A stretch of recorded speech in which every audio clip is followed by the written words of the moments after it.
Sobat Muslim, tidak semua orang Yahudi setuju dengan perbuatan Israel.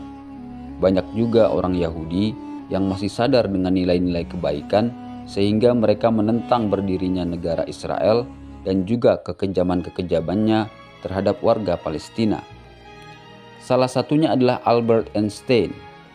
Ya, ilmuwan ternama itu memang orang Yahudi, tapi dia tidak setuju dengan negara Israel.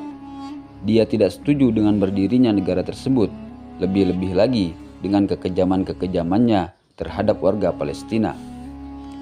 Einstein menentang Israel melalui sikap-sikapnya berikut ini, dan inilah beberapa sumbangsi Einstein untuk rakyat Palestina. Pertama, Einstein menolak untuk ikut menggalang dana bagi Stern Gang.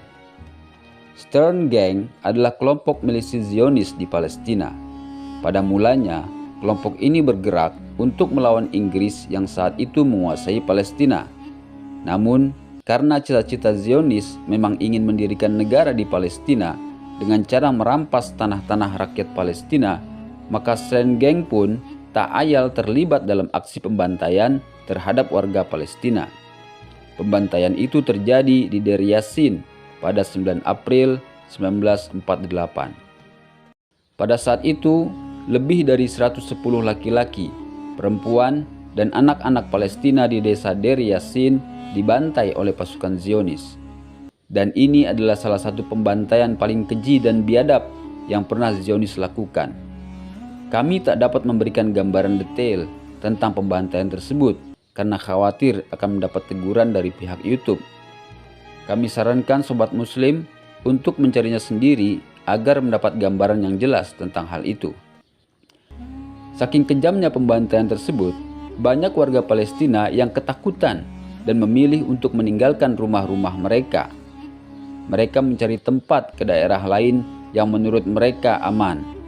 Dan memang itulah yang diharapkan oleh para Zionis agar mereka dapat menguasai tanah Palestina. Nah, Stern Gang ini untuk bisa membeli senjata dan apa-apa yang mereka butuhkan, mereka berusaha mencari dana, terutama ke kalangan orang-orang Yahudi itu sendiri. Salah satu kaki tangan mereka adalah sebuah organisasi yang bernama AFI, yakni American Friends of the Fighters for the Freedom of Israel.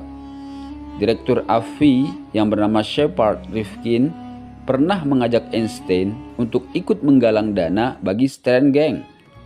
Tapi Einstein dengan jelas menolak ajakan itu karena tidak setuju dengan peristiwa pembantaian di Deir Yassin. 2. Einstein menulis surat yang cukup keras. Tidak sampai 24 jam setelah mendengar peristiwa pembantaian di Deir Yassin, Einstein yang kala itu berusia 69 tahun menulis surat kepada Rifkin, direktur AFI tersebut. Surat itu hanya berisi 50 kata, namun cukup menggambarkan sebuah sikap yang jelas dan tegas. Surat itu berbunyi sebagai berikut. Tuan yang terhormat, ketika bencana nyata dan terakhir menimpa kita di Palestina, pihak pertama yang bertanggung jawab adalah Inggris, dan pihak kedua adalah organisasi teroris yang dibangun dari pihak kita sendiri. Saya tidak ingin melihat siapapun terkait dengan orang-orang yang menyesatkan dan kriminal itu. Hormat saya, Albert Einstein. Dalam surat itu, Einstein jelas-jelas menulis kata organisasi teroris yang dibangun dari pihak kita sendiri. Jadi, cukup jelas bukan? Siapakah yang sesungguhnya teroris dalam konflik antara Israel dan Palestina ini? 3. Einstein ikut menulis surat terbuka. 7 bulan setelah menulis surat yang cukup keras tadi, Einstein bersama 29 tokoh ternama Amerika lainnya menulis surat terbuka kepada The New York Times. The New York Times kemudian menerbitkan surat tersebut pada tanggal 4 Desember 1948 dengan judul New Palestine Party, Visit of Menachem Begin and Aims of Political Movement Discussed. Isi surat tersebut adalah mengkritik pendirian Partai Harerut di Israel dan mengkritik kunjungan PM Israel, Menachem Begin, ke AS.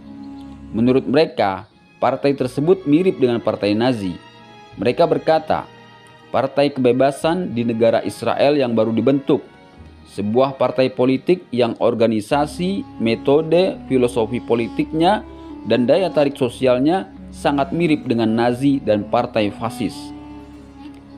Mengenai kunjungan Begin ke AS, mereka mengatakan bahwa ini memberi kesan bahwa Amerika mendukung partai tersebut, sehingga akan mempererat hubungan Israel dengan Amerika.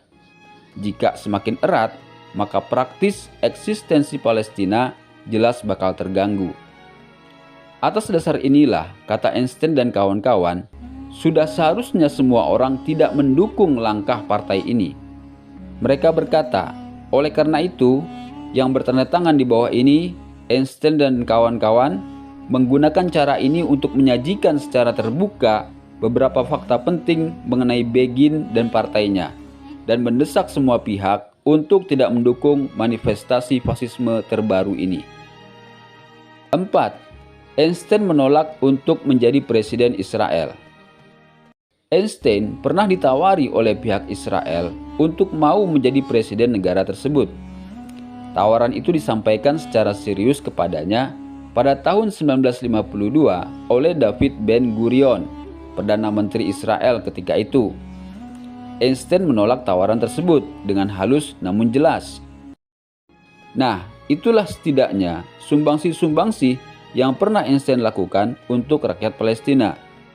Siapapun manusianya, asalkan ia tetap menjaga hati nurani dan akal sehatnya, pasti akan benci terhadap yang namanya kezaliman dan kebiadaban. Semoga kita termasuk orang-orang tersebut. Amin.